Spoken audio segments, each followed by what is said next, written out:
guys, welcome to Brian's Man Cave. So today's another Brian Plays, and this one is Mousetrap on the Intellivision. And yeah, I mean, Coleco made a few of their classics for both the Intellivision and the Atari during the day when they had their ColecoVision system out. And, you know, some people had this thought that they, drastically underplayed the games. They didn't design them very well. They didn't make them as good as like the ColecoVision version or they did it on purpose kind of thing. And I've talked about this probably a few times on my channel already, and I don't think it's true. I just think that it's just there was different times back then, and they were under a lot of pressure to get these games put out really fast. But I think Mousetrap was one that they did a pretty decent job on. And I used to play this a lot on my Atari 2600. I like the Atari 2600 version. I like the simplicity of it. But yeah, let's. So this one's a little bit more complex, actually. So let's get to playing it. Just gonna push the button. Players 1 to 2. So all their screens are pretty much the same, just like on the ColecoVision. They always have that blue screen. Well, the Intellivision always had this black screen with the number of players and level 1 to 4. And then, of course, on these games, they usually had a little sticker on the box that says "Not for Intellivision 2," but that's not always the case. There we go. So we got our little mouse, and you're trying to get these little, I guess, cheese niblets or something. And the cats are everywhere, and you get those bones. The bones essentially turn you into a dog. I don't know if they turn you into a dog or if you just get a dog to come and help you out.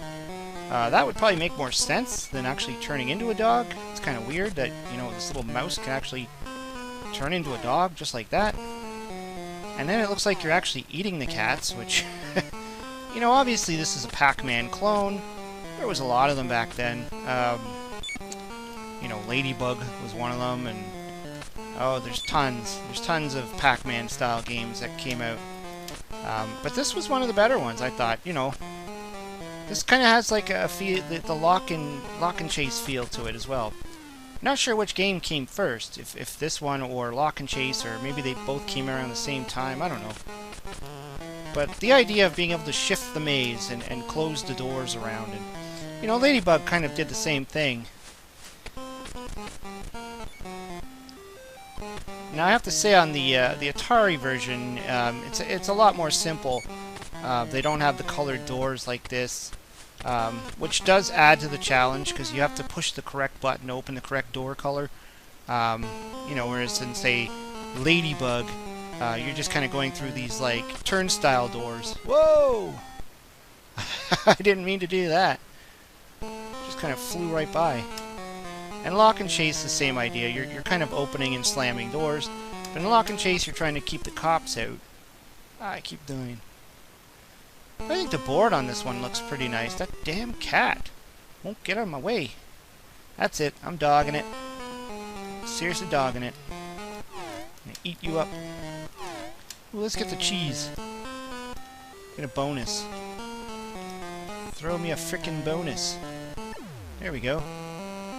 Cheese bonus. 10,000 points. I pretty much nerfed all my lives.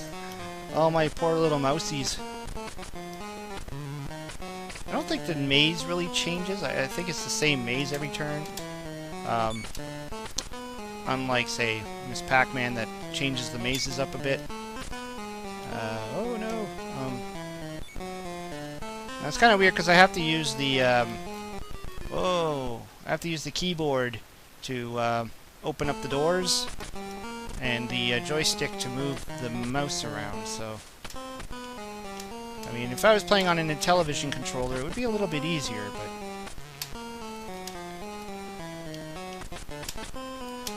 okay, let's go. Ooh, can I get that cheese again? It does have that little spot in the middle there that says in. Essentially, that just warps you to a corner. I think it's random, though. I think you don't get to pick the corner. It just kind of shoves you into one of those corners. It's kind of an escape thing. Just like in Pac-Man, you can go through a little hallway space to get to the other side. It looks weird, though. You just kind of rip through the maze like Like it's not even there anymore. Or something's picking you up and flinging you. Oh. Oh, crap. So, okay. Oh, what are those? Pliers? What did I find there? Okay. Oh. I locked myself in. Oh, something else appeared up there. Okay. You know, I didn't think I actually played this very much. Kind of got this at a later time and didn't really play it too much. I think I always ended up just playing the Atari version. I definitely find this one to be a lot more challenging. Just to have to you know which button to hit. The overlays actually help. I do have it on my screen there, but I'm finding I'm not looking at it because I'm watching the screen. But I mean, it does help when you're using your controller and you have it in your hand. You can see like the blue, the red. You know, it kind of color codes the buttons so you know which one opens up what door. Let's try that one more.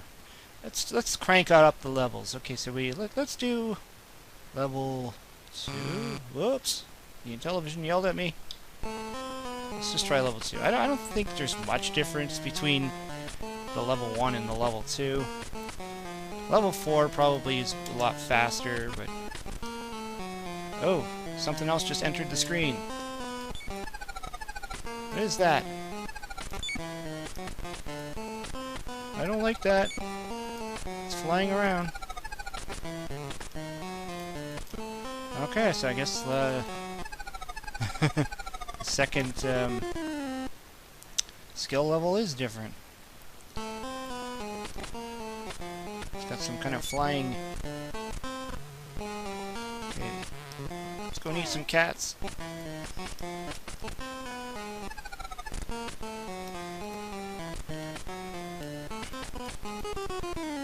The sound is very typical of these Coleco games, though. I mean, I can hear some of the Donkey Kong sounds in there. And even their Carnival game kind of had that sound to it. You can really tell the difference between the ColecoVision sounds, or the Coleco sounds on the Intellivision.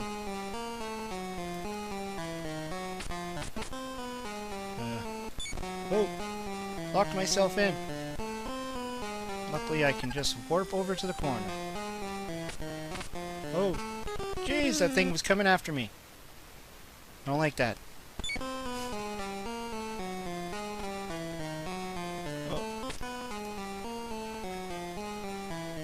Oh no! I tried to turn around, but it was going too fast. It didn't work. Okay. Let's dog up. Cheese bonus. I like cheese.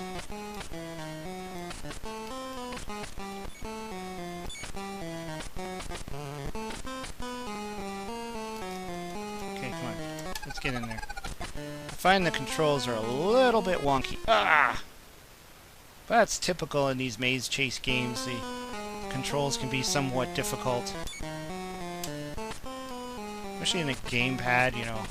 I don't know, some people might like the gamepad. I think these type of games are really designed for joysticks. That's what gives you the best control. Oh no! Am I dead? Oh, dead. 22,500 points. Well, it's okay. Anyways, yeah, this is Mousetrap for the Intellivision. I think it's actually a pretty decent version. It's probably better to be played on the actual Intellivision rather than using something like this in the keyboard controller. But right now I'm working with what I got, and this works. Anyways, hope you liked the video. Throw some comments down below. What's your favorite version of Mousetrap? You know, now that I think about it, I don't know if I've ever played the arcade version. Maybe I need to look into that one. Anyways, hope you liked the video. Hope you subscribe. Talk to you later.